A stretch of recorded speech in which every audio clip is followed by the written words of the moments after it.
ஒவ்வொன்றாக கொண்டு சென்று அவருடைய தவறுகளை சுட்டிக்காட்டி தமிழக மக்களுக்கு திமுக அரசு செய்கிற ஊழல்களை வெளியிலே கொண்டு வருகிற செயலை எங்கள் மாநில தலைவர் அண்ணாமலை அவர்கள் தினசரி செய்து கொண்டிருக்கிறார். ஏற்கனவே டிஎம்கே ஃபைல்ஸ் 1, 2, 3 ஜாபர் சேட்டுடன் டிஆர் பாலு, கனிமொழி, ஆர் ஆசா போன்றவர்கள் பேசிய டேப்புகள் போன்றவை வெளிவந்தன. முன்னாள் நிதியமைச்சர் தியாகராஜன் அவர்கள் 30,000 கோடி ஸ்டாலின் அவருடைய புதல்வர் உதயநிதி அவர்களும் சபரீசன் அவர்களும் சேர்ந்து சம்பாதித்து விட்டார்கள், பணத்தை என்ன செய்வது என்று தெரியாமல் விழிக்கிறார் என்று சொன்ன ஆடியோ டேப் உள்பட இந்த திராவிட மாடல் அரசினுடைய ஊழலை தினசரி பாஜக மாநில தலைவர் வெளிக்கொண்டு வந்து கொண்டிருக்கிறார். அதன் தொடர்ச்சியாக ஏற்கனவே ஹெலிகாப்டர் பூச்சி மருந்து ஊழல் என்று சொல்லி சர்க்காரியா விசாரணை கமிஷனில் விஞ்ஞானபூர்வமான ஊழல் செய்பவர்கள் என்று குறிப்பு இருந்தது. அதேபோன்று இப்பொழுதும் விஞ்ஞானபூர்வமான ஊழலை இங்க இருக்கிற கைத்தறி மற்றும் ஜவுளித்துறை அமைச்சர் காந்தி அவர்கள் செய்துள்ளதை சுட்டிக்காட்டி எங்கள் மாநில தலைவர் அவர்கள் இன்றைக்கு லஞ்ச ஒழிப்புத்துறை அதிகாரியிடம் புகார் கொடுத்திருக்கிறோம். ஏறத்தாழ 67 கோடிக்கு ஊழல். அதில் இன்னும் சில ஊழலும் அதில் அடங்கி இருக்கின்றன. இந்த புகாரை கொடுப்பதற்கு எங்களுடைய மாநில துணைத் தலைவர் அண்ணன் பால் கனகராஜ் அவர்களும், மாநில செயலாளர் கராத்தே தியாகராஜன் அவர்களும், மாவட்ட தலைவர் சாய் சத்தியன் அவர்களும் இங்கே வந்திருக்கிறோம். இந்த ஊழலுடைய தன்மை, ஒவ்வொரு பொங்கலுக்கும் இலவச வேட்டி சேலை கொடுப்பது தமிழக அரசின் தொடர்ந்து செய்து வருகிற பணி.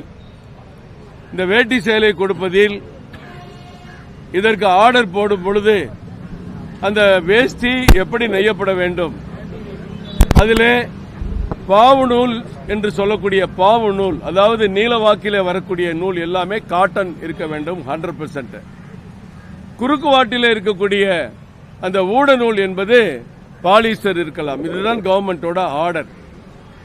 இந்த பாவு நூல் முழுக்க முழுக்க காட்டன் 100% பயன்படுத்த வேண்டும் என்று சொன்னால் கவர்மெண்டோட உத்தரவுப்படி 1 கிலோ 320 ரூபாய்க்கு அந்த காட்டன் நூல் சப்ளை செய்யப்பட வேண்டும்.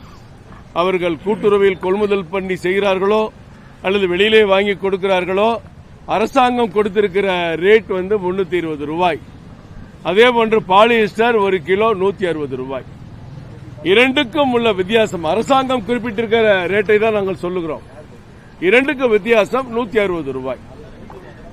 அப்படி 100% அந்த பாவு நூல், நீலவாக்கில் வரக்கூடிய நூல் 100% காட்டன் பயன்படுத்துவதற்கு பதிலாக அதில் 78% பாலிஸ்டர் பயன்படுத்தப்பட்டிருக்கிறது. இதுதான் தலைவருடைய முக்கியமான குற்றச்சாட்டு. ஏற்கனவே எண்மண் எண்மக்கள் பயணத்தின் போதும் இதை தெளிவாக அங்கே சொன்னார்கள்.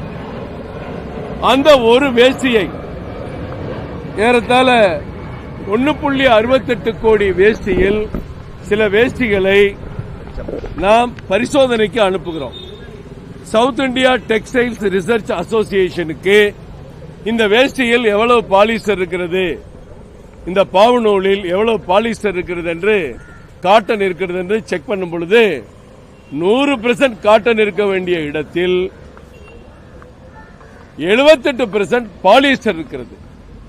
சரி, இருந்தால் என்ன, எல்லாம் நூல் தானே அப்படின்னு நம்ம நினைச்சோம்னா, காட்டனோட விலை 320 ரூபாய் கவர்மெண்ட் குறிப்பிட்டிருக்கிறபடி டெண்டர்ல.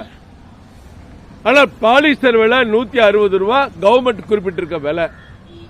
அப்ப 320 ரூபாய் கொடுத்து வாங்கி பயன்படுத்த வேண்டிய அந்த காட்டன் நூலுக்கு பதிலாக 160 ரூபாய் கொடுத்து வாங்குகிற பாலிஸ்டரை பயன்படுத்தி விட்டார்கள். சரி, 1.68 கோடி வேஷ்டிக்கு இப்படி பயன்படுத்தினா எவ்வளவு பெரிய ஊழல் வரும்? அந்த ஊழல் கணக்கை பார்த்தோம்னா ஒரு வேஷ்டிக்கு 200 கிராம் காட்டன், ஒரு வேஷ்டிக்கு நெய்யறதுக்கு 200 கிராம் காட்டன் நூல் தேவை.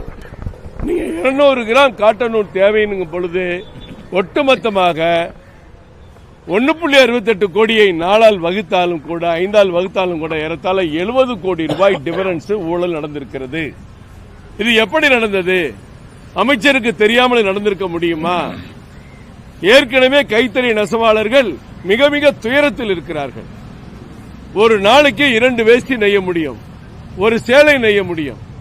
கையிலே தறி செய்பவர்கள், பெடல்ல செய்யறவங்களை தான் நான் சொல்றேன். மில்ல பத்தி நான் பேசல. ஒரு நாளைக்கு 150 ரூபாய் 200 ரூபாய் தான் ஒரு கைத்தறி நெசவாளர் கூலியே கிடைக்குது. அதிலும் சமீபத்தில் ஒரு 6 மாசமா மத்திய அரசு இந்த கைத்தறி நெசவாளர்களுக்கு வாங்குற அந்த கையிலே தறி செய்கிறவர்கள் மட்டும், அவர்களுக்கு மட்டும் அவர்கள் நூல் வாங்கும் போது 15% சப்சிடி கொடுக்கிறார்கள். அதிலும் அரசாங்கத்தைச் சேர்ந்த அதிகாரிகள் அமைச்சர்கள் பெயரை சொல்லி, ஒருவேளை அமைச்சர் உத்தரவிட்டோ தெரியாத, விசாரணையில் தான் தெரிய வேண்டும், 3% கமிஷன் வேறு கேட்டுக் கொண்டிருக்கிறார்கள். இதுல மேலும் ஒரு ஊழல் என்ன தெரியுமா? காட்டன் கவர்மெண்ட் குறிப்பிட்டிருக்க ரேட்டு 320 ரூபாய், ஆனா வெளி மார்க்கெட்ல காட்டன் 250 ரூபாய் காட்டன் நூல். அதுல வேற ஒரு பெரிய டிஃபரன்ஸ், அதுலயும் ஒரு பெரிய டிஃபரன்ஸ் இருக்கிறது. 320 ரூபாய்க்கு 250 ரூபாய்க்கு கிலோவுக்கு 70 ரூபாய்.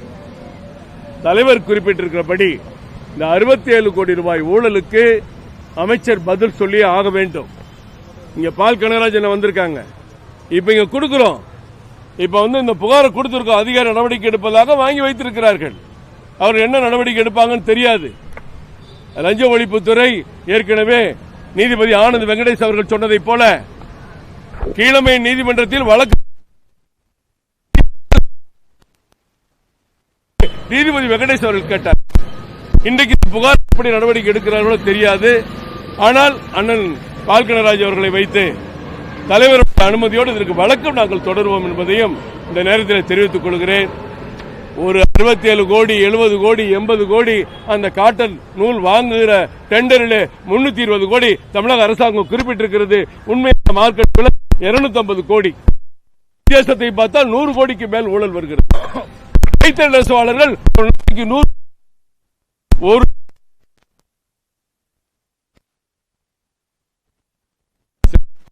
எங்கள் குற்றச்சாட்டு விசாரணை நடக்கும் என்று எதிர்பார்க்கிறோம். தொடர்ந்து வழக்கும் எங்கள் தலைவருடைய அனுமதியோடு தொடுக்கப்படும்.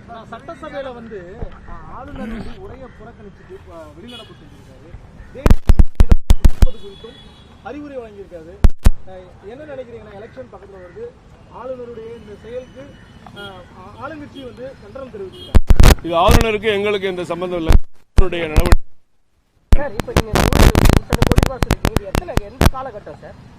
இப்ப இந்த 2021 பிறகு ஆர்டர் பண்ண கடந்த ஆண்டு கொடுத்த பொங்கல் வேசிக்கு ஒரே ஒரு ஆண்டுக்கு மட்டும் அமைச்சர் காந்தியை பத்தி அதிகாரி, இதுக்குன்னு ஒரு டிஎஸ்பி இருக்கார் ராமதாஸ், புகார்களை வாங்கக்கூடிய அதிகாரி ராமதாஸ் அவரிடம் கொடுத்திருக்கிறோம். நிச்சயம் எடுப்பாங்கன்னு நம்புறோம். எடுக்காட்டி சட்டப்படி அடுத்த நடவடிக்கைக்கு போவோம்.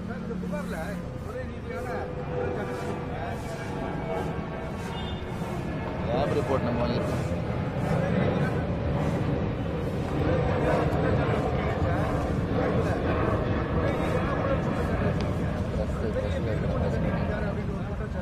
இப்ப இது சவுத் இந்தியா டெக்ஸ்டைல்ஸ் அசோசியேஷன்ல அடிப்படையில் இந்த காப்பி அவங்களுக்கு கொடுத்திருக்கோம். காப்பிக்கான புகார் பதிவு ரசீதும் கொடுத்திருக்கிறாங்க. என்ன நடவடிக்கை இருக்கான்னு பார்ப்போம்.